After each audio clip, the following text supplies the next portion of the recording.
Buenos días, gracias por estar aquí presentes en Diagnóstico Social. El día de hoy estamos muy agradecidos por la oportunidad de tener un diálogo con una asambleísta que está impulsando mucho la investigación sobre los Pandora Papers en Ecuador.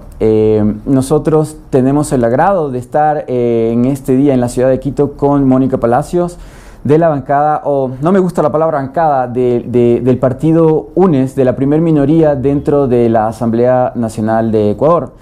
Ella ha sufrido un acoso mediático, lo hemos notado, lo hemos investigado, lo hemos seguido, por la información que ella hace más o menos 8 días presentó en una rueda de prensa con todos sus compañeros de UNES, hablando específicamente sobre la investigación, el seguimiento que ella está haciendo sobre los Pandora Papers y específicamente sobre Guillermo Lasso en Ecuador, el presidente, la cabeza de la presidencia de la República del Ecuador.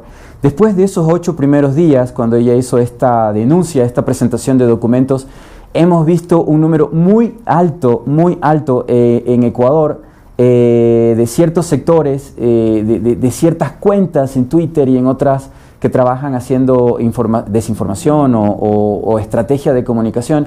Y nosotros trabajamos en el campo de la comunicación estratégica y hemos creído y considerado importante poder conversar con ella. Así que, Mónica, muchas gracias por tu tiempo, muchas gracias por la oportunidad de conocerla y también de hablar sobre los Pandora Papers y también sobre otros temas que son quizás vitales para el Ecuador y que el mundo entero los está viendo.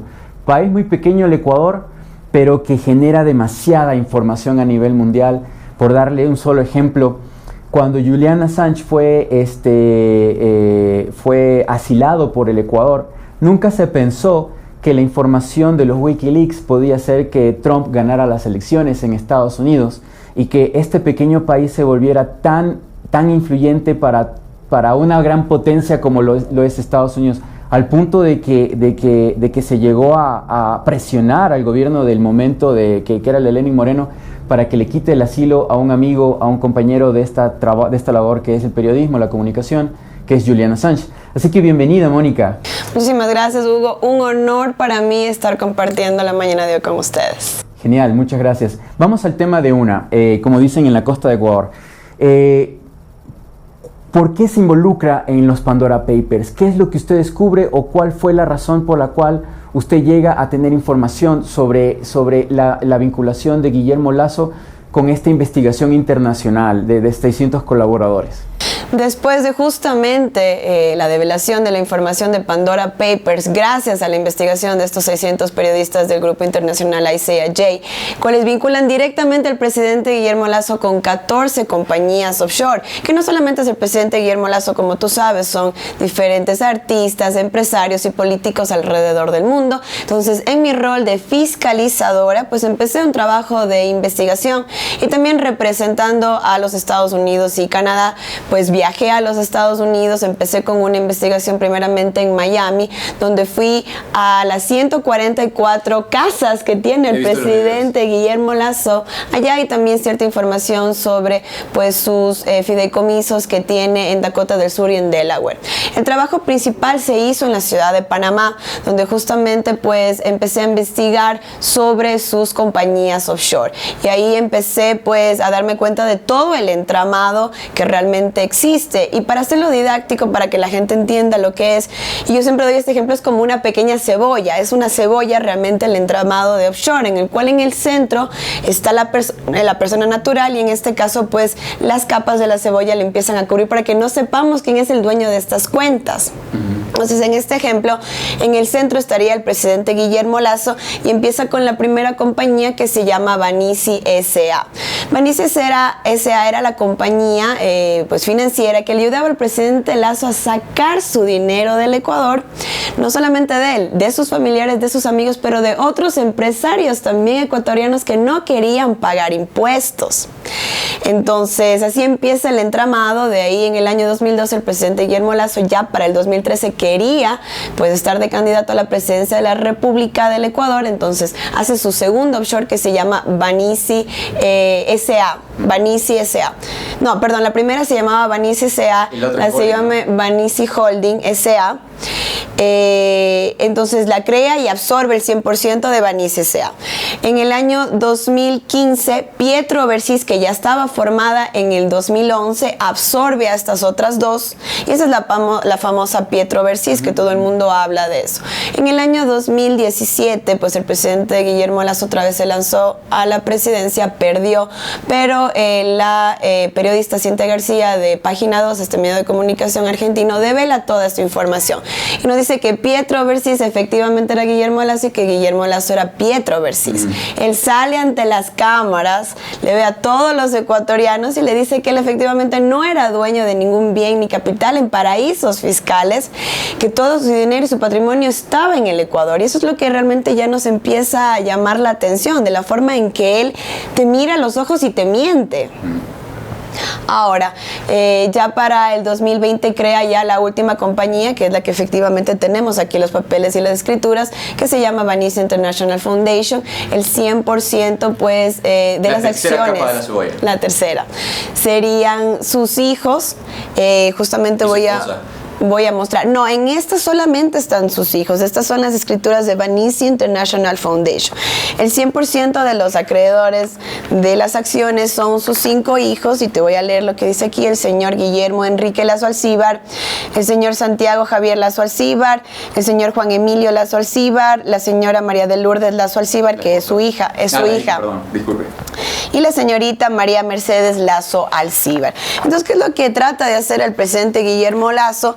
Es que cambiar sus acciones, mover sus acciones de Pietro Overseas, traspasar a la otra compañía, que igual está en el mismo consorcio económico. Eso también tenemos que entender, la diferencia entre traspaso y también transferencia. Eso sí está en la ley panameña, en el cual traspaso se hace entre el mismo consorcio económico y transferencia entre dos diferentes. Entonces aquí dice claramente en las escrituras que fue un traspaso. Okay. Entonces él cambia, simula que vende, pero realmente es entre las mismas compañías, que cambia sus acciones a la de sus hijos. Esto violenta el artículo número 4 de la Ley Orgánica del Pacto Ético de la Consulta Popular del 2017, que dice que un funcionario público no puede controlar de forma directa o indirecta bienes y capitales en paraísos fiscales, y él está controlando a través de sus hijos de forma indirecta sus bienes y capitales. Ok, entonces estamos hablando de que no esperaba el presidente Guillermo Lasso que existiera esta revelación de datos importantes cuando llegó a la presidencia. De hecho, a mí me sorprende también ese fin de semana cuando surgen los Pandora Papers a nivel mundial, a nivel global.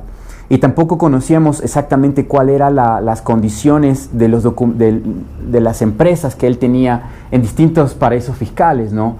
Pero esto está haciendo que su gobierno, primer diagnóstico que sentimos nosotros, primera sensación, es que su reputación, su estabilidad como gobierno, como presidencia, está siendo afectada. Ahora, de todas maneras, él dice, y ellos dicen, la información que ellos lanzan es decir que no hay documentación, que la información que se está develando de él no existe, sino que son simplemente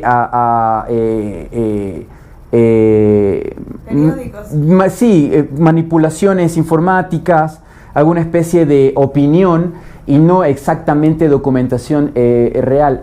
Dígame, estos documentos que usted tiene, que también escuché del presidente de la comisión que hizo esta investigación en la Asamblea, que dicen que hay más de 1000 documentos, 1000 páginas de información y de análisis, ¿son reales?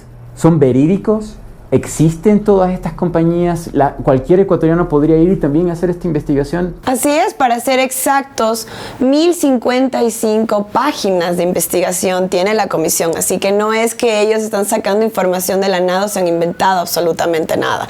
Yo te quiero mostrar, estos son los documentos originales que yo traje de Panamá, completamente notarizados y completamente apostillados, legalizados y también... Perdón, por favor. Y también... Aquí está la documentación. Esa es la notarización y esa es la apostilla. Esta es la apostilla del gobierno de Panamá. Aquí también igualmente en la Gaceta Oficial, que dicen que es un periódico, pero es el registro oficial, está igualmente documentado. Oficial, el registro oficial. Bueno, no somos abogados, pero entendemos que definitivamente existe documentación. Ahora, esto empezó más o menos hace unos 15 días y definitivamente ha sido una bomba mundial, global, y en el Ecuador específicamente ha sido muy impactante.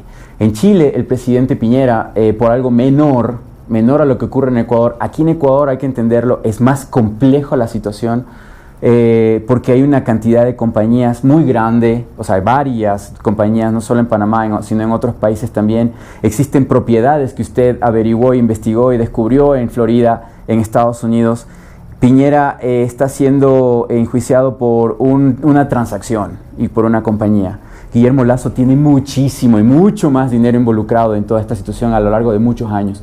¿Cómo fue la investigación? ¿Cómo fue que descubrió lo de las viviendas en Estados Unidos, estos inmuebles? Bueno, ya teníamos cierta información por Nora Investment, con lo que pasó, que se llama como su mamá. También hay otro que se llama Malena, que se llama también como su cuñado, el cuñado de Guillermo, que también es otro entramado de corrupción, porque es corrupción.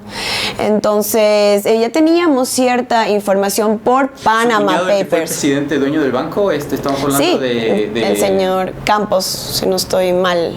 No, se me fue el nombre, primer agujero negro mental, pero sabemos de quién hablamos, de Guayaquil, que fue el presidente y que lo introduce en el Banco de Guayaquil. Exactamente, que le da la oportunidad de trabajar y que vio que realmente era muy bueno en esto de... Empezó desde joven a trabajar en el Banco de Guayaquil. Y le dio pues el Banco de Guayaquil, que lo puso el Banco de Guayaquil y de ahí empezó a crecer. Pues él empezó a sacar dinero de Ecuador realmente desde 1991 y no pagar impuestos. Pero aquí el problema también que existe es que él ha dado como estos servicios financieros. Danilo Carrera. Danilo Carrera. Él ha ayudado. A quien conozco, la verdad. Ah.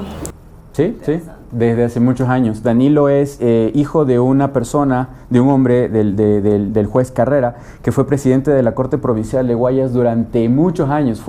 Se lo llamaba como el presidente honoris causa, porque fue presidente de esa corte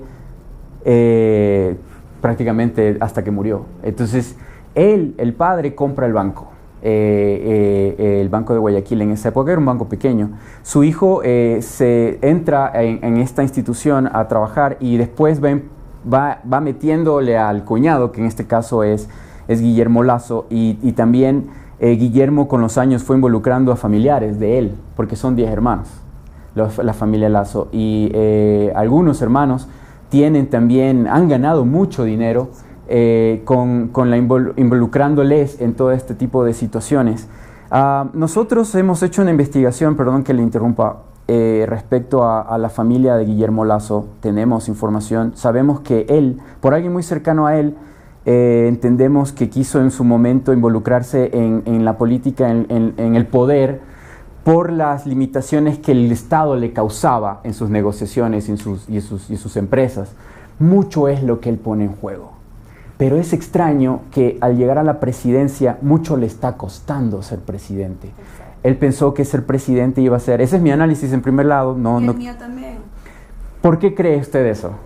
Porque él no sabía lo que es realmente estar en el poder y mantenerse en el poder. Usted sabe más o menos cuánto cuesta que realmente vengan nacionalidades indígenas y traten de entrar a Quito y traten de quitarle a usted su presidencia. Más o menos cuesta $3 millones al día. Entonces, realmente estoy en el poder. ¿Cuánto realmente estoy gastando? ¿Cuánto realmente estoy invirtiendo?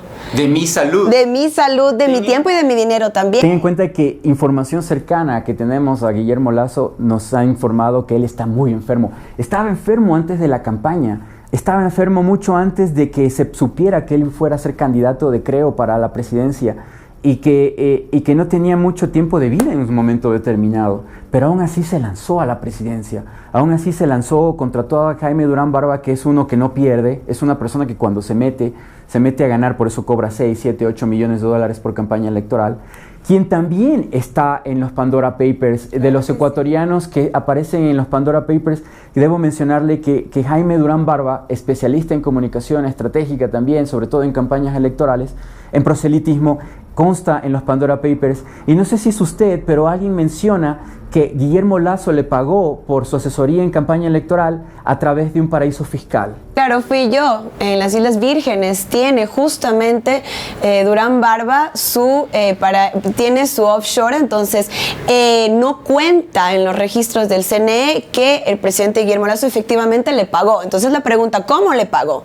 Entonces lo que se sabe es que sí es una transferencia de paraíso fiscal a paraíso fiscal. Así como no se sabe que Jaime Durán Barba le pagó Mauricio Rodas para ganar la campaña electoral en Quito, $2 millones, lo sabemos por una fuente cercana. Nadie supo cuánto costó ganar la alcaldía de Quito, pero Mauricio le pagó $2 millones por esa campaña, en la cual podemos mencionar que Jaime Durán Barba se le ocurrió crear el anticorreísmo, el correísmo y el anticorreísmo. Si ustedes se ponen a investigar, desde el 2015 aparecen en las redes sociales este tipo de información, este tipo de hashtag anticorreístas, y también el tema de los borregos o de los alzamanos. Jaime es especialista, es muy creativo en este tipo de conceptos, es filósofo, por ende entiende bastante de epistemiología, del poder de las palabras y de los conceptos detrás de la palabra. Pero volviendo a InInvestment y a esta situación, vamos un poquito ya más a lo filosófico, al campo de Jaime Durán Barba. Entendemos que existe documentación, no solamente usted la presenta, este consorcio de 600 periodistas también investigaron y por eso llegaron a él, pero sentimos que días antes de que surjan los Pandora Papers, nosotros hicimos un diálogo con especialistas en México sobre la visita de Guillermo Lasso a la CELAC.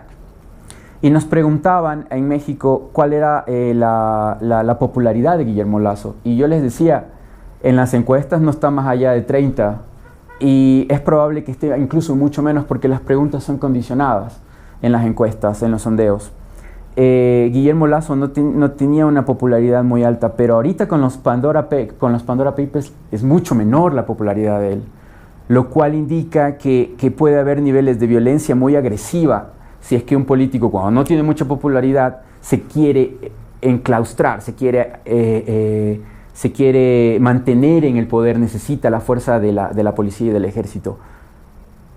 ¿Cómo están los Pandora Papers a nivel de estabilidad o a nivel del gobierno de Guillermo Lasso? ¿Usted cree que se va Guillermo Lasso? ¿Cómo lo siente usted? Yo creo que nosotros deberíamos regirnos por lo que dice la ley. Y el artículo número 8 de la ley del pacto ético de la consulta popular dice que la sanción por tener bienes y capitales en paraísos fiscales, controlados directa o indirectamente, es la destitución. Así que yo creo que él tiene eso claro. Sus asesores tienen eso claro, pero está tratando de manejarte de cierta manera para pretender que él no tiene nada que ver.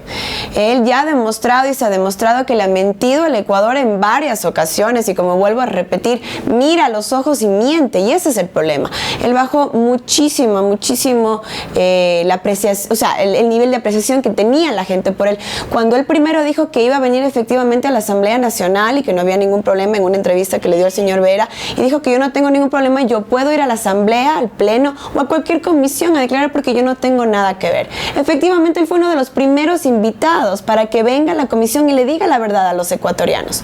Y después nos envió una carta, que justamente yo la tengo aquí, en el cual él dice que efectivamente sí había sido dueño de Pietro Versís, pero que ya no tenía nada que ver. Ahora, ¿cómo se deshizo? Esa es la pregunta que nos hacemos también los ecuatorianos. Vendió, dio en donación, dio en herencia, no ha pagado tampoco los impuestos. Eso, así es. Pero no vino a mostrar su cara al pueblo, a responder las preguntas de los asambleístas, y eso da de notar que algo teme. El que nada debe, nada teme. Él algo teme, y eso lo sintió la gente. Entonces, en este momento ya realmente se nota que él no tiene como esa capacidad moral de estar representando a los ecuatorianos y estar en ese cargo, en el cual pues es bastante fuerte. Lo que los ecuatorianos vemos es un hombre pues bien puesto, como decimos, ahí con todas esas fuerzas para representar, algo así como era Rafael Correa, pero en este momento vemos una persona bastante débil. Sí, bueno, nosotros, como le mencionaba, sabemos que Guillermo Lasso está muy enfermo, más allá de lo que el Ecuador sabe. Quizás está empezando a ocurrir lo que ocurrió con Lenín Moreno, es decir, que otras personas están gobernando a través de Guillermo Lasso.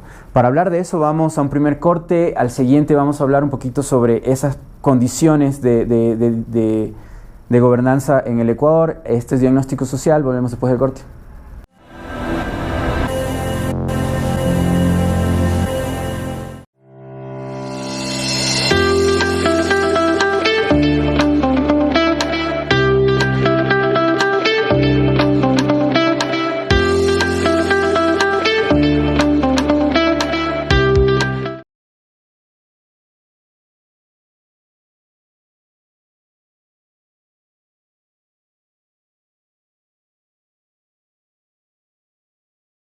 Segundo bloque de Diagnóstico Social. Estamos en este momento conversando con Mónica Palacios sobre los Panama Papers y sobre la situación del Ecuador, políticamente hablando y socialmente hablando. Esto es nuestro programa. Este bloque, este segmento, tiene el formato de hacer un análisis utilizando las herramientas médicas del diagnóstico. Es decir, buscamos los síntomas en alguna reacción social, en el ambiente del país, para poder determinar si existe una enfermedad. La enfermedad no son los Pandora Papers, obviamente. La enfermedad puede ser alguna reacción social, que es lo que estamos tratando de determinar en este momento. Así que, nuevamente, conversemos sobre Pandora Papers, porque todavía hay mucha información, Mónica. Sabemos que existe un banco en Panamá que se llama Banisi.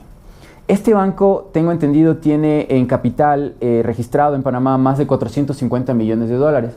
Se sabe por la justicia panameña que este banco, estos capitales no son panameños, son registrados internacionalmente. Eso se entiende que es provenientes de Ecuador. Este banco en Ecuador tiene 2 cajeros, se supone, tiene 2 cajeros en San Borondón y tiene 4 cajeros registrados en Panamá. ¿Por qué Guillermo Lasso tendría, o su entramado de paraísos fiscales, tendría un banco con 2 cajeros en Ecuador y 4 cajeros en Panamá? ¿Qué ocurre ahí? Y eso es lo que nos llama muchísimo la atención. En el año 2007, como te contaba, el presidente Guillermo Lasso crea Banisi S.A., pero no tenía ninguna oficina en Panamá. La oficina estaba en el segundo piso del Banco de Guayaquil, en la ciudad de Guayaquil.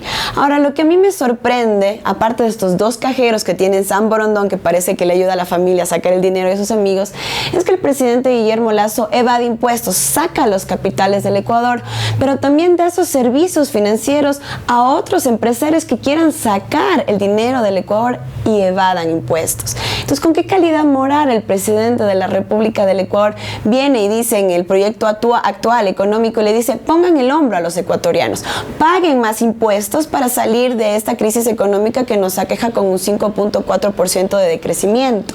Entonces ahí es cuando viene la problemática y lo que a mí realmente me llama mucho la atención. Tenemos al presidente de la República que le ayuda y da servicios financieros a otros empresarios para que le roben al Ecuador aproximadamente 8,000 millones de dólares al año. Y él está en este momento de primer mandatario de los ecuatorianos. Mónica, ¿se puede saber quiénes son los socios de este banco en Panamá? ¿Se puede tener una lista de quiénes son accionistas, de quiénes son las personas que constan, o solamente es él? En este momento teníamos solamente la información de él, pero sí tenemos que empezar a sacar esa información también. Lo importante es que Banisi S.A. fue absorbida por Banisi Holding, después por Pietro, ahora por Banisi International Foundation. Entonces, todo un entrabado como una cebolla, entonces tenemos que ir sacando. O sea, que punto crearon también punto. una fundación también para igual hacerlo más oscuro el proceso de poder hacer contabilidad. Le hago esta pregunta porque cuando gana Guillermo Lasso, un analista, el más respetado de México y de Latinoamérica, Alfredo Jalife Rame de México, él dice en un análisis, cuando gana Guillermo Lasso, gana un banquero en Ecuador que lava dinero del narcotráfico, que su primer viaje internacional luego de ganar la presidencia es irse a Colombia, narcoestado, principal productor de cocaína del planeta, para reunirse con Iván Duque en privado, darle su apoyo y decirle: hermano, hemos ganado. Eso llama la atención a muchos analistas internacionales que siguen estas cuentas offshore, que siguen el narcotráfico. En México, por lo que ocurre con los carteles, la guerra que hay ya del narcotráfico, y también lo que ocurre en Colombia. Como dicen vulgarmente, no tengo pruebas, pero no tengo ninguna duda. Eso es lo que dijo Alfredo Jalife, y vamos a hablar con él pronto para conversar sobre por qué él menciona que Guillermo Lasso puede ser un puente para lavar dinero en Ecuador. ¿Por qué? Tienes en Colombia el principal productor de cocaína del planeta y el segundo productor de cocaína del planeta es Perú. Entonces, y tienes en medio Ecuador, este país, y personas cercanas a Guillermo Lasso, como le dije en el bloque anterior, dicen que él tenía mucho que perder si es que él no estaba en el poder. Entonces, ¿por qué le hago esta consulta? ¿Hay posibilidades realmente de saber cuáles son esos flujos de ese banco en Panamá? Es difícil porque es información que obviamente está en paraísos fiscales, entonces justamente eso es lo que trata de hacer el paraíso fiscal, tratar de mantener la información. Ahora nosotros sí, exactamente, de capas para que no se sepa quién es el dueño real de estos bienes y capitales. Este dinero no solamente viene del lavado, de la evasión de impuestos, viene de la trata de personas, de la prostitución, del tráfico de armas, de órganos.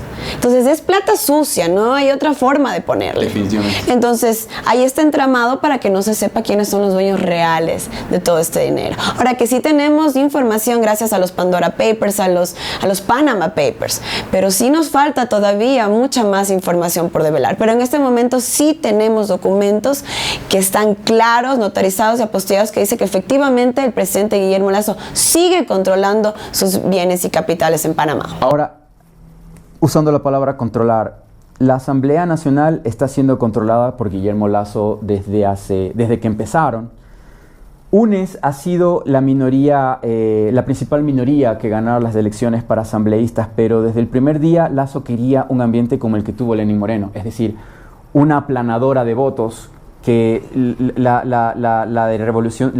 de Alianza País y Socialcristianos, Creo, y otros movimientos como Pachacutic, que le permitieron a Moreno mantenerse en el cargo 4 años y hacer, por ejemplo, hacer leyes como, por ejemplo, la humanitaria durante la pandemia, que fue un desastre para los trabajadores ecuatorianos.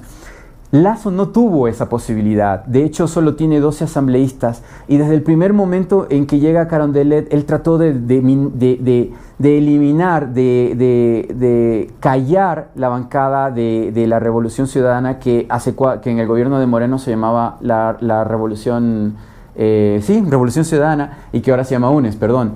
Y se nota eso por quién pone por el repartir el poder dentro de la Asamblea. Hablemos de la presidencia de la Asamblea con Pachacutic, la vicepresidencia con un independiente de un grupo que se forma justamente por un pacto, un acuerdo con Guillermo Lasso. No hay contrapoderes en el país porque Lasso quiere tener el control y el poder de la Asamblea. ¿Por qué le estoy preguntando de la Asamblea? Porque están tratando de minimizar el esfuerzo que ustedes están realizando como UNES para que él no salga del poder, para que él no sea, no sé la palabra jurídica, pero según la Constitución, pero en otras palabras, que no se le haga un juicio político y que deje de ser presidente de la República. ¿Cómo le ve usted ese campo? ¿Cómo está la Asamblea? Ahora es importante reconocer que él tiene un pequeño número de asambleístas en la Asamblea Nacional. Ahora el problema es de que él tiene el Ejecutivo y con eso él puede comprar lo que él desee. Y eso es lo que hemos visto. Hemos visto, por ejemplo, Pachacutic, que se mueve constantemente a nuestro lado, se va al oficialismo.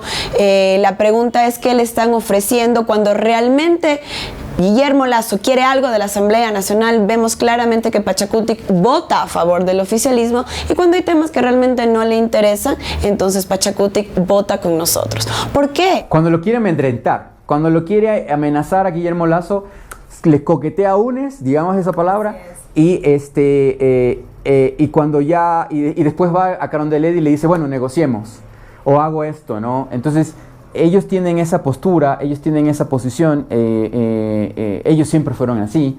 Ahora tuvieron la posibilidad de tener más asambleístas, pero definitivamente dicen ellos que están divididos y que no hay un líder dentro de su grupo, pero realmente ellos todos en conjunto tienen un precio. Hablemos de Izquierda Democrática. Izquierda Democrática no aparece, nula.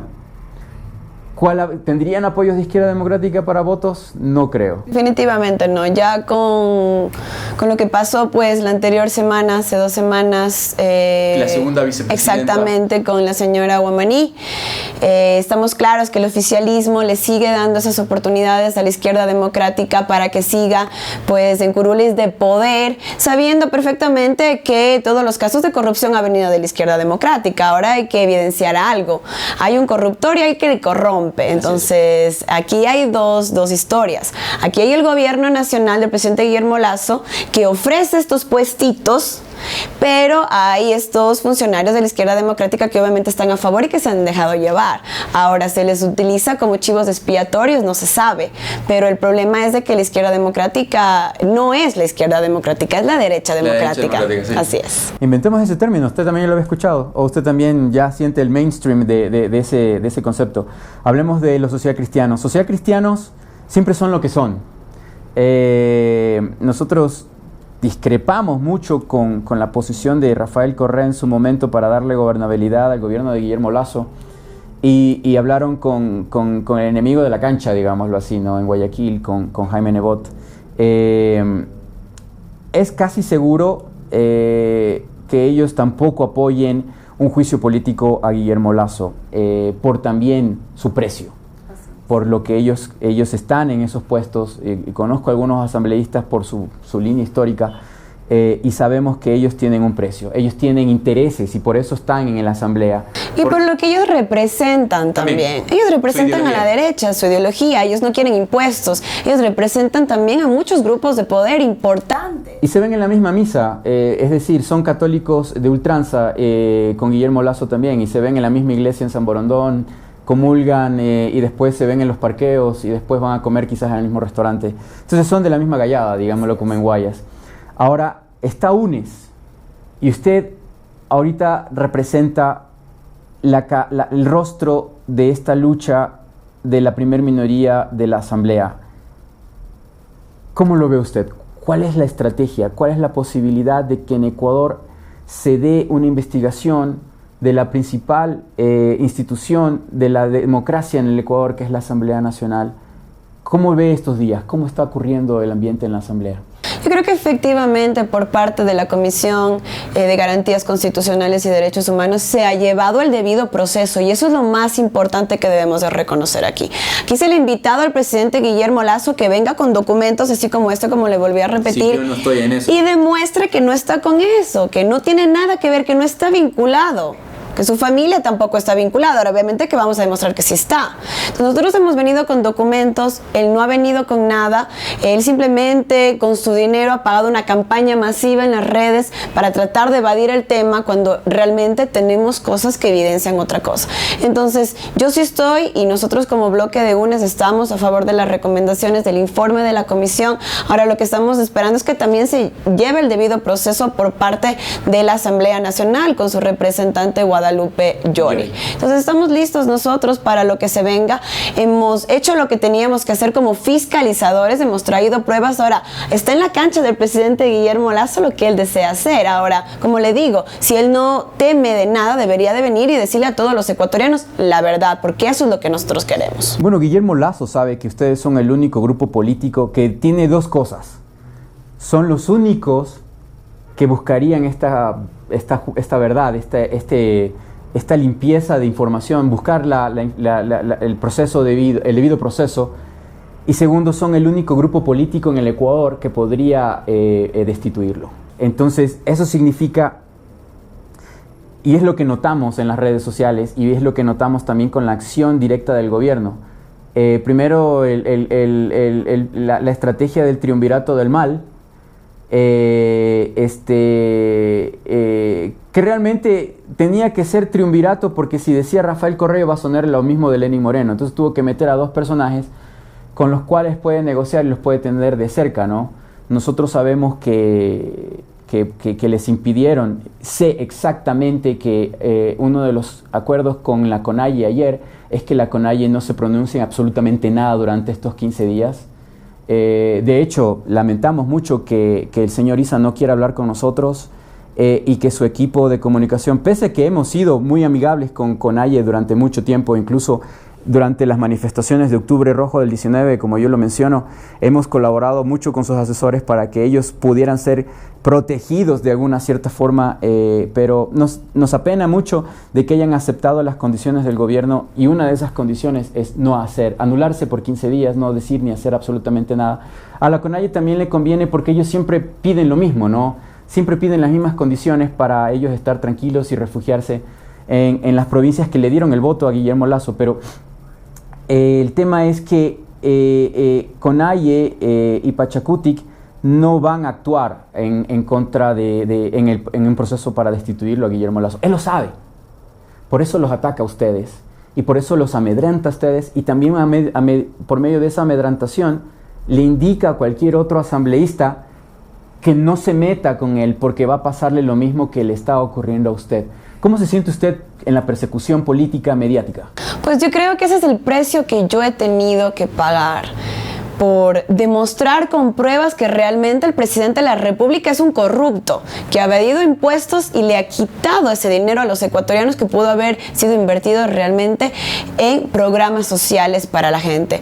Ahora se ha ocupado supuestamente videos míos, entre otras cosas, tratando de sexualizar mi imagen, cuando ese no es el punto. Yo estoy aquí como funcionaria de la Asamblea Nacional, pues soy fiscalizadora y soy legisladora, y justamente este ataque sí me ha llamado muchísimo la atención viniendo desde el exterior.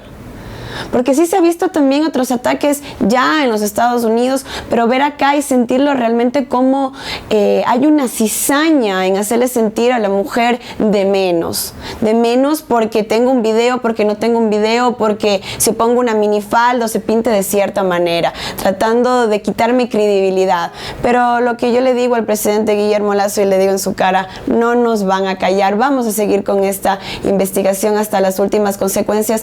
Pero yo creo que aquí quien más se afecta son los familiares. Realmente esa es la realidad.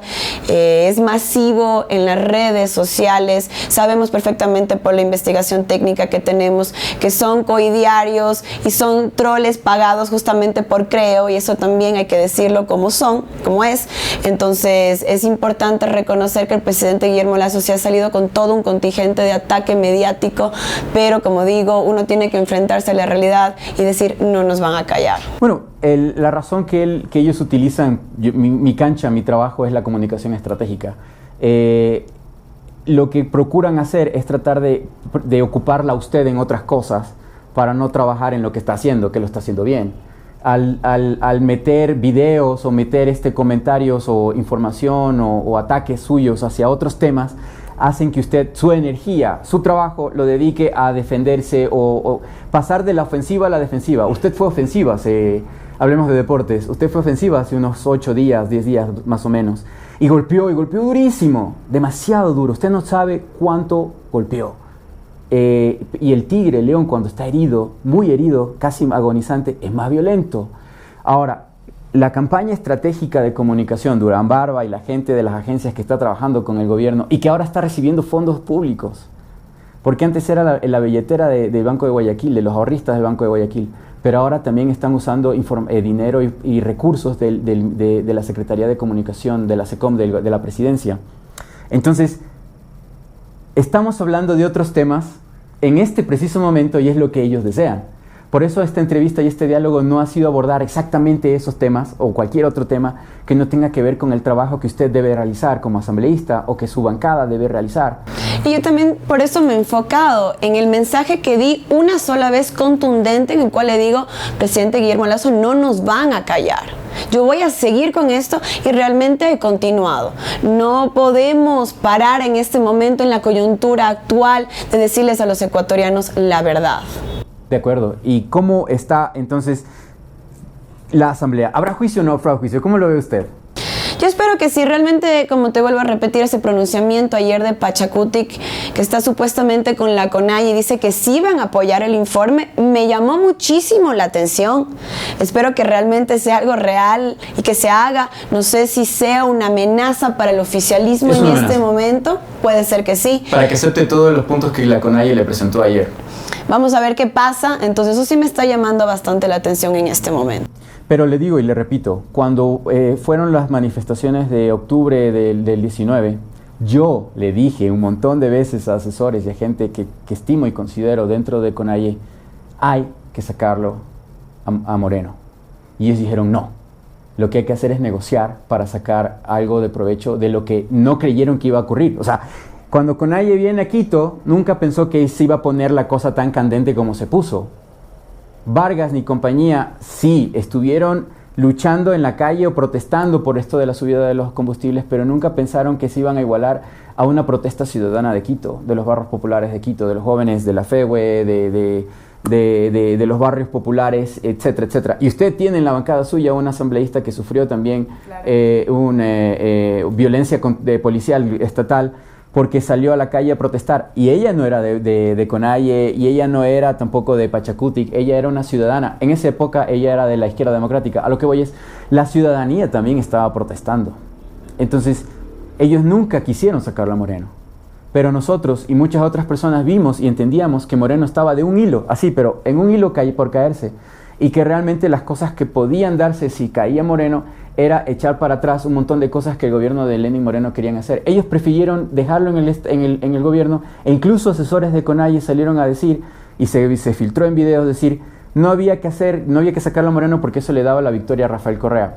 Porque dentro de la Conalle y de Pachacutic existe un anticorreísmo, pero como religión, como en el cristianismo, la filosofía de Satanás, del diablo, del demonio. Todo lo malo viene en películas de terror de algo con cachos y algo por el estilo. Para la Conalle y para Pachacutic, ese diablo, ese demonio, esa satanización es Rafael Correa. Entonces, ellos no querían este pulso, porque es de la misma cancha. A lo que voy es, como Creo y los socialcristianos son de la misma cancha es Rafael Correa y lo que él representa para ellos. ¿Qué representa para ellos? La victoria en votos en todas las provincias donde ellos siempre fueron fuertes. Estamos hablando de toda la Sierra Central, ¿no? Cotopaxi, Chimborazo, Tungurahua, Imbabura. Todas esas provincias, si no existiera Rafael Correa, serían votos para ellos. Ese es el odio, a la práctica. Entonces ellos no van nunca a sacarlo a Guillermo Lasso del poder si es que ellos consideran de que eso le permitiría a la Revolución Ciudadana ganar la presidencia, que eso es lo más lógico, eso es lo que pasaría. Lo sabemos por la segunda vuelta electoral hace poco y por todas las cosas que ha hecho Guillermo Lasso para poder estar en la presidencia, desde manipular el Consejo Nacional Electoral, etc. Pero si es que no se da este juicio político, si es que Guillermo Lasso se sale con la suya y termina herido de muerte, como dice el himno nacional del Ecuador, sobre los españoles, ¿qué cree usted que puede pasar en la Asamblea? Pues dependiendo de las negociaciones que hayan. Aquí todo es negociación. El presidente Guillermo Lasso tiene también un contingente económico bastante grande que está atrás de él, pero también tiene a todo el ejecutivo, como digo. Entonces depende de las negociaciones que tenga, especialmente con Pachacutic. Ya sabemos que la izquierda democrática está comprado, ya sabemos que el Partido Social Cristiano van, obviamente, pero aquí la problemática es Pachacutic y ellos saben eso perfectamente. Por eso tratan de moverse y por eso ya no son cualquiera las negociaciones, ya son de alto rango y con cosas bastante serias. Entonces eso es lo que vamos a esperar, tenemos que ver qué es lo que pasa con esas negociaciones. ¿Y la muerte cruzada? La muerte cruzada, nosotros estamos 100% a favor, pues ¿qué es lo que dice la Constitución en su artículo número 130, numeral 2, en este caso conmoción social que existe en este momento en el Ecuador y a nivel internacional también por el caso Pandora Papers? Nosotros estamos listos, los de la bancada de la Unión por la Esperanza, dejar nuestros cargos si esto es necesario para que los ecuatorianos no tengan a un representante que ha evadido impuestos en el Ecuador. 113 asambleístas votaron hace poco para que exista esta investigación de 105, perdón, para que se dé la investigación o el análisis en una comisión, en la Comisión de Derechos Humanos, ¿no es cierto? Garantías constitucionales, perdón. Y de esos 105, varios de bancadas distintas se están echando para atrás, dijeron yo no firmé, yo no voté, respecto al tema de la conmoción social. Echa la norma, echa la ley, también echa la trampa. Y ellos son abogados. Los socialcristianos es un cúmulo de abogados. Y abogados que han trabajado en esto de sacar presidentes y de mantener presidentes por muchos años, desde Febres Cordero. ¿Existe conmoción? Esta es la pregunta que muchos se hacen a nivel internacional. Realmente en el documento después de la investigación de esta comisión, ellos ponen en el documento: debido a conmoción social en el Ecuador, se invita o se propone que haya que el presidente comparezca ante la Asamblea. Ahora quieren decir los que votaron para que se dé este análisis, dicen, no hay tal conmoción, usted puede salir a la calle y ver que la gente no está conmocionada, no le han golpeado. ¿Qué dice usted a eso? Eso es completamente mentira. El día de ayer yo cogí un taxi en la calle y estaba hablando con el taxista y él me dice, todas las personas que se suben al taxi hablan de Pandora Papers y yo no entiendo muy bien de qué se trata esto de Pandora Papers. Pero lo que sí entiendo es que el presidente Guillermo Lasso no se fue a la Asamblea Nacional, no desmintió lo que se está diciendo y él es culpable en ese caso. No está bien que se saque dinero del Ecuador, no está bien que se evade impuestos. Eso es lo que sabe la persona de a pie, un taxista, una empleada doméstica. Pero la gente entiende que el presidente de la República que tenemos en este momento no nos está representando y que realmente está ahí para beneficiarse él y unos pocos grupos de poder a los cuales él representa. Grupos de poder que están causando complicaciones. En el gobierno de Moreno empezaron las masacres en las cárceles en Guayaquil y en Ecuador en general. Hubieron algunos acontecimientos muy dolorosos, tanto aquí en la sierra como también en la costa. Y todavía duele escuchar cada día de que hay muertos en la cárcel, en la penitenciaría en Guayaquil. Y no tiene solución esto. Por lo menos en las cárceles hay conmoción social. Y hay un dolor de esos familiares, hay una angustia de esas personas, hay conmoción al no tener medicinas para la seguridad social, hay conmoción en la información clara sobre la vacunación en el Ecuador. No hemos investigado todavía, pero hay una caja de Pandora respecto a si los números de vacunados realmente son los que el gobierno dice. Es que el problema es el siguiente, que el presidente Guillermo Lasso llegó por una vanidad, o tal vez porque quería enriquecerse más. No perder esa riqueza. Exacto, o hay intereses igualmente de los grupos que le respaldan, pero él no ha llegado a la presidencia de la República del Ecuador para trabajar por esos ecuatorianos de a pie, esos ecuatorianos que han pasado terriblemente después de la pandemia. En este momento tenemos un decrecimiento terrible de la economía. No está haciendo políticas ciudadanas, políticas económicas, de salud, de educación, absolutamente nada. ¿Para qué llegó él a la presidencia? Hasta ese momento no sabemos, porque no ha hecho absolutamente nada. Ni siquiera es capaz de defenderse él mismo ante una asamblea nacional y decir, yo no estoy vinculado con estos Pandora Papers. Así de fácil. No sabemos realmente qué quiere el presidente de la República hacer en su cargo. Usted es la asambleísta por los migrantes que están en Estados Unidos y Canadá. En el tercer bloque vamos a conversar un poco sobre la conmoción ciudadana que está llevando a muchos ecuatorianos a migrar de una forma muy peligrosa. Seguimos, esto es Diagnóstico Social.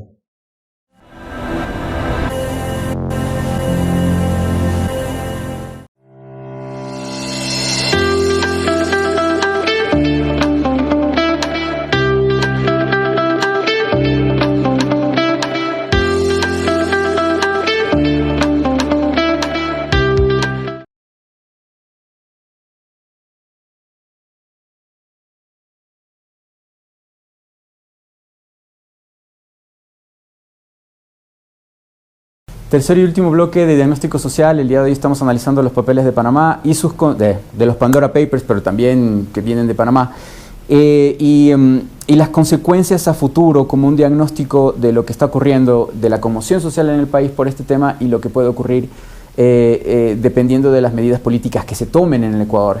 Quiero agradecer a PS Legal por ser nuestro auspiciante, nuestro apoyador, nuestro colaborador, no existe la palabra apoyador, pero quien nos asesora y nos guía en todos los temas legales. Si no, no podríamos entender nada de estas condiciones, de estas situaciones, de lo que tanto hablamos y que tiene mucho que ver con la ley.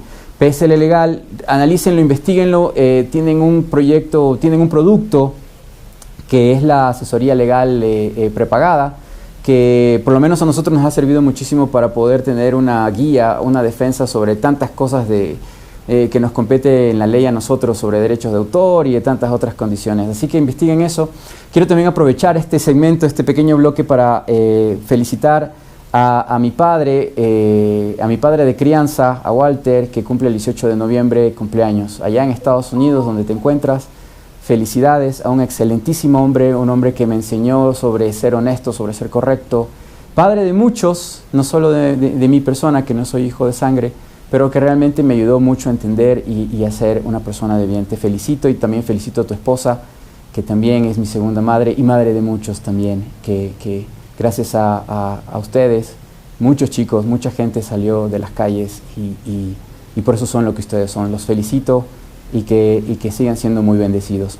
Bueno, volvemos a lo que nos compete, Mónica. En este tercer bloque hablemos un poco sobre su responsabilidad respecto a los migrantes.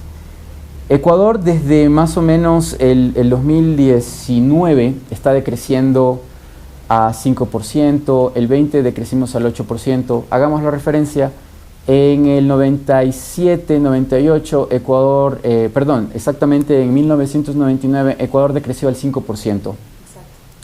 Y menos 5%. Y ese menos 5% hizo que más de aproximadamente 2 millones de personas, padres de familia, tuvieran que irse despavoridos del Ecuador. Sobre todo de la región de donde usted es, de la Azuay, del Cañar, del sur del Ecuador, donde sigue habiendo extrema pobreza en el campo, en el Austro y también en la Sierra Centro. Nosotros lo vimos en Europa, cómo nuestros ecuatorianos iban allá a trabajar de lo que sea, y también en Estados Unidos. Ecuador desde el 19 está decreciendo en números mayores a lo de 1999, lo que causa que esta pobreza, que se convierte en pobreza extrema, más de 6 millones de ecuatorianos están entre la pobreza y la pobreza extrema en este momento, empiecen a irse. Y no se van a Europa, porque Europa está cerrada, no era como en los 90, que podías ir con una bolsa de $2.000 y podías quedarte a trabajar. Ya Europa no permite eso. El único lugar para poder migrar es Estados Unidos para vivir el famoso sueño americano. Pero México también está poniendo trabas, puso un visado para las personas que van para México, porque muchos ecuatorianos estaban yendo para allá. Ahora, en la frontera norte de México, o en todo México, justo ahorita hay una caravana de centroamericanos y haitianos que están avanzando ya en México hacia el norte para ver si cruzan a la brava, a la fuerza, ¿no? Es gente pobre, gente humilde, gente que, no me gusta la palabra humilde porque esa es una cualidad, pero es gente desesperada por sobrevivir. Cuéntenos, ¿qué sabe usted sobre nuestros migrantes en México, en la frontera, en todo ese territorio vasto que es inhóspito, ¿no? Entre Arizona, Nuevo México, California y Texas? Bueno, yo quisiera dar antes un contexto. Realmente tenemos un decrecimiento desde el año 2018, casi después de que ya salió el presidente Rafael Correa por el mal manejo económico. En este momento tenemos 110,000 ecuatorianos que han salido del Ecuador desde enero hasta agosto. Tenemos 70,000 ecuatorianos que no han vuelto al Ecuador, pero lo más terrible de todo son esos 400 niñas y adolescentes que han salido en el Ecuador solamente en el mes de julio. No tenemos los datos actuales todavía. ¿Qué es lo que pasa? La gente está desesperada, no hay oportunidades para trabajar y el presidente Guillermo Lasso no ha cumplido sus promesas de campañas, en el cual dijo que iba a dar pues estos préstamos al 1% a 30 años o que iba a subir el salario mínimo básico a $500. ¿Qué es lo que pasa? Que no sube 4 años ya. No sube 4 años, sube la gasolina y no sube los salarios. Ese es el problema. La inflación aumenta, pero no el sueldo. Entonces, los coyoteros se están aprovechando de las familias en este momento. Esa es la característica especial de esta nueva oleada migratoria, a diferencia de la de 1999-2000. Los coyoteros les mienten a las familias y les dicen que si viajan con sus niños, primeramente no van a tener que pagar tanto para llegar allá, pero también que les van a dejar entrar automáticamente a los Estados Unidos, cuando esto es completamente falso. Debemos de recordar que Joe Biden, el presidente actual de los Estados Unidos, era el vicepresidente Barack Obama. Barack Obama fue el presidente que más deportó latinos en la historia de los Estados Unidos. ¿Igual? No fue Donald Trump. No. Donald Trump continuó con estas mismas políticas migratorias, claro, con una campaña más fuerte y agresiva, pero en este momento Joe Biden tiene la política del título número 42, en los cuales los migrantes que llegan a la frontera ya no tienen derecho de ver a un abogado de migración ni a un juez, sino son deportados inmediatamente a la frontera, ya ni siquiera a los países de donde vienen como era antes. Ya los Estados Unidos no quieren invertir en eso, entonces ya les deportan o les llevan en buses o les hacen caminar a la frontera en México. Toda esta gente se queda varada, por ejemplo, en Ciudad Juárez. para ver si efectivamente los coyotes con los que habían pasado antes les pueden volver a pasar o si vuelven a enviar dinero, etcétera. Hay un montón de problemas y hay estos niños, niñas y adolescentes que se quedan también varados. Yo estuve conversando justamente con una psicóloga de un refugio en los Estados Unidos, en Arizona, que acoge a todos estos niños y me contaba, ella es ecuatoriana, me contaba el caso de los niños ecuatorianos que llegaban, me decían que en el Ecuador los niños normalmente hablaban, comían, pues dormían, todo normal. Cuando llegaban a los Estados Unidos con ese trauma, ya no querían comer, los niños tenían pesadillas. ¿Y si sus padres? La mayoría son separados de los padres por cierto tiempo. Algunos niños se quedan en estos refugios para ver realmente qué es lo que el gobierno americano va a hacer y si ya realmente ven que no es necesario que se queden en el país, son deportados y se encuentran en la frontera con sus padres. Esa es la realidad terrible de lo que está pasando. Estos niños se quedan con un trauma psicológico para el resto de sus vidas. Pero eso no solamente es el problema. Muchos de ellos, como digo, son deportados, llegan efectivamente de vuelta al Ecuador y lo que pasa es que los papás les vuelven a sacar otra vez porque los coyoteros les dan 3 chances o de los Estados Unidos también les piden les dan hasta 3 chances. Les dan hasta 3 chances.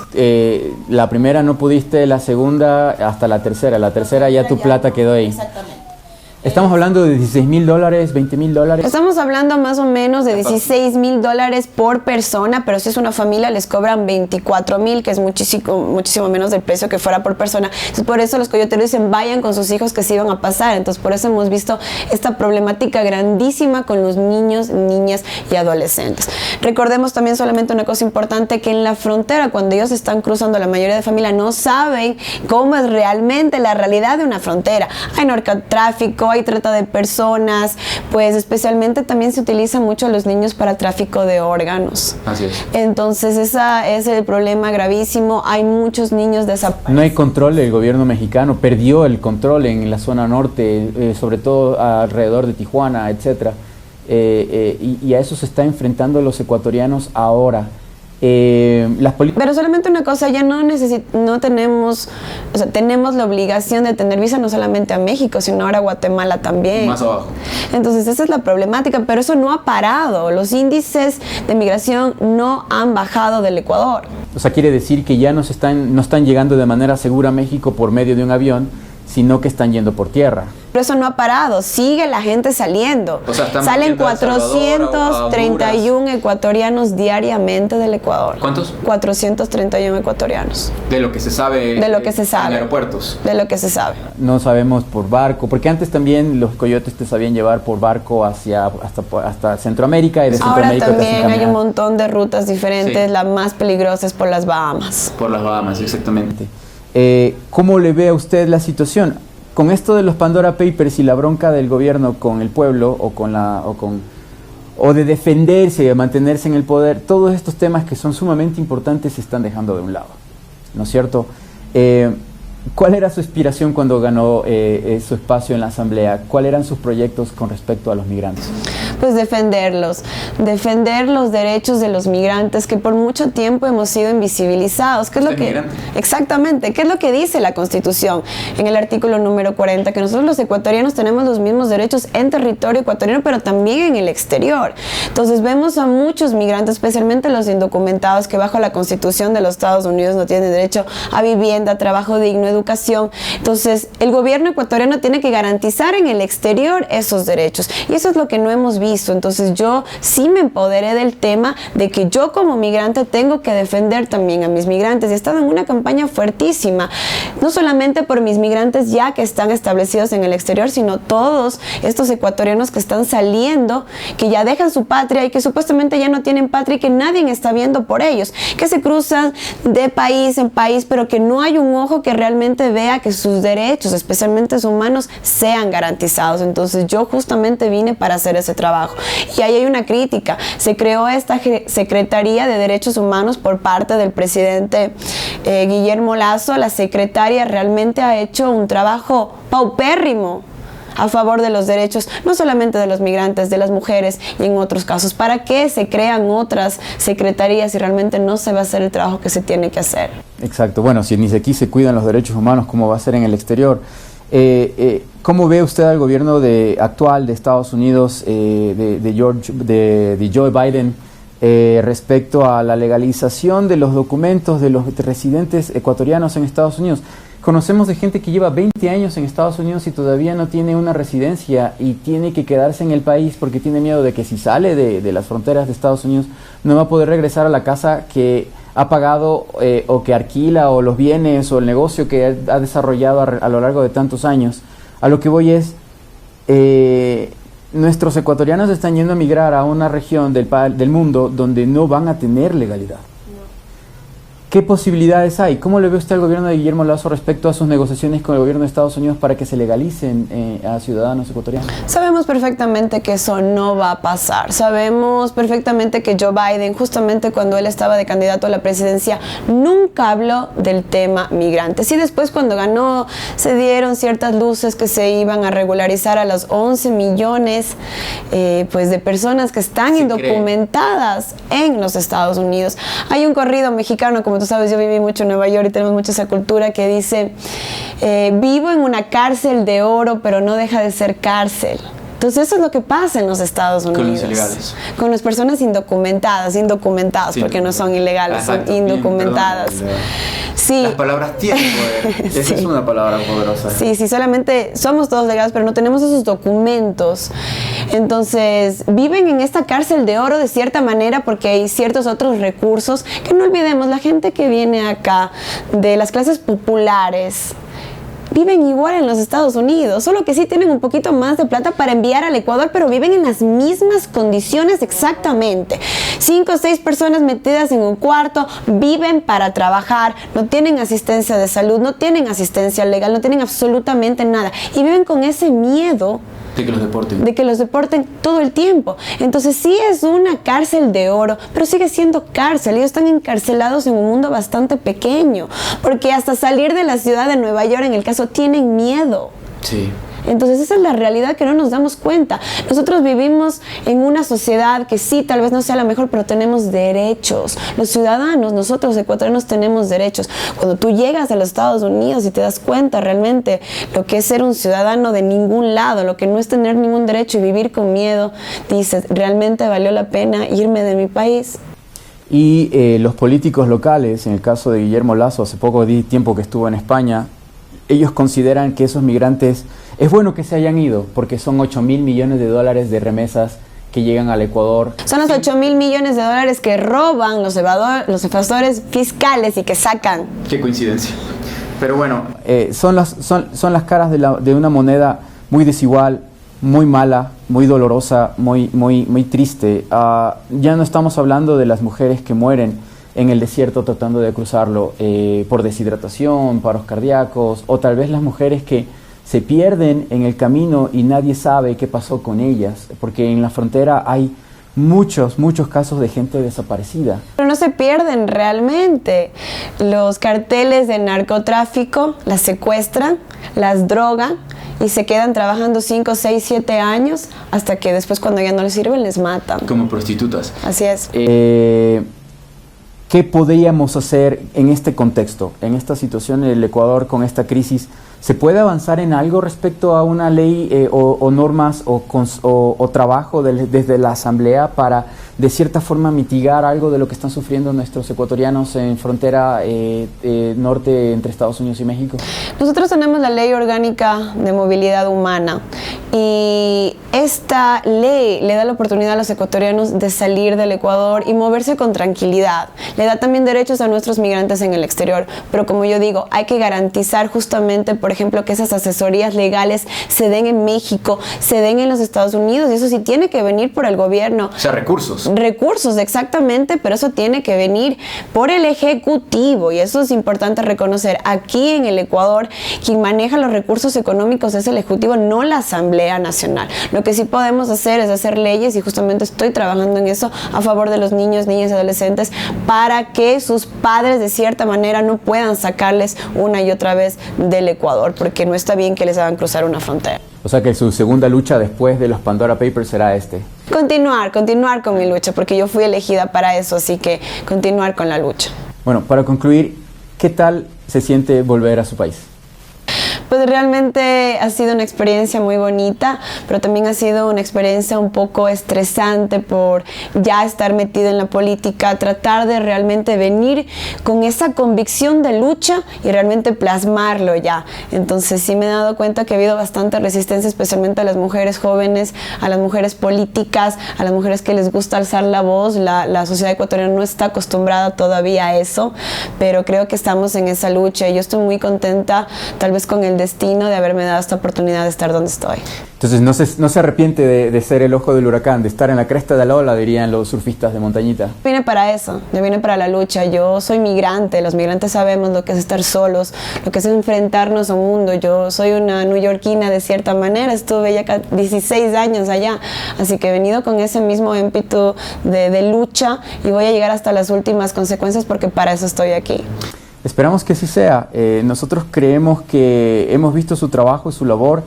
Ha sido muy de repente una mediatización sumamente fuerte, sumamente impactante, fuerte para usted seguramente, pero así es el cargo público, así es la responsabilidad de tener atrás a un montón de personas que votó por usted y también que necesitan de su ayuda y de su apoyo. De nuestro lado, agradecemos mucho la oportunidad que nos ha brindado de conocerla y también de conversar sobre lo que está ocurriendo en el Ecuador en este momento. Le propongo algo que a veces suelo decir en nuestros diálogos. ¿Hay algún tema que quizás cree usted que no lo hemos tratado y que cree usted o considera que debemos decirlo antes de apagar las cámaras? No, yo creo que hemos topado los temas más importantes. Yo creo que sí puede ser para la próxima un poco más. Yo creo que para la próxima sí, un poco más de geopolítica. Eso también es importante analizar porque a veces mucha de la audiencia no sabe qué es lo que pasa realmente en el Ecuador y piensan que solo es un tema de Ecuador, cuando realmente vivimos en un mundo globalizado donde hay ciertos poderes que son los que realmente afectan lo que pasa en el Ecuador. Sí, sí. O sea, no debemos ser como los cristianos de la época de Galileo, que pensaban que todo el universo giraba alrededor de la Tierra, cuando realmente la Tierra era un minúsculo, es un minúsculo grano de arena en un concierto universal. Y eso es lo que ocurre con el Ecuador. El Ecuador pertenece a una región que es América del Sur, la más rica del mundo en este momento. ¿Por qué? Porque los recursos que aquí hay naturales ya se explotaron en otros continentes, ya no existen esos recursos, petróleo, minerales, etcétera, etcétera. Hay una crisis de energéticos en el planeta y eso se va a ver con más fuerza en estos próximos años. Y las oleadas migratorias del norte van a ser ahora hacia el sur, se lo aseguro. Pero bueno, para concluir, le agradecemos mucho por su tiempo. Vamos a hacer una segunda, le invito, vamos a hacer una segunda presentación, un segundo programa para hablar de las consecuencias de todo lo que hemos hablado en este momento. Serán aproximadamente 15, 20 días, pero seguramente mucha agua va a correr debajo de este puente. Así es, así es. Así es. Muchísimas gracias por la oportunidad también de contarle a la audiencia qué es lo que pasa realmente en el Ecuador y decirle simplemente que estamos aquí por una lucha por el pueblo, porque yo fui elegida, la bancada de UNES fue elegida por esas personas que realmente vieron un cambio con la Revolución Ciudadana. 2 millones de ecuatorianos salieron por la pobreza y esa es la lucha, que ellos vuelvan a tener esos derechos y por una sociedad justa y equitativa para todos. Creo que eso es lo principal. Esto ha sido todo por hoy en Diagnóstico Social. Hasta luego.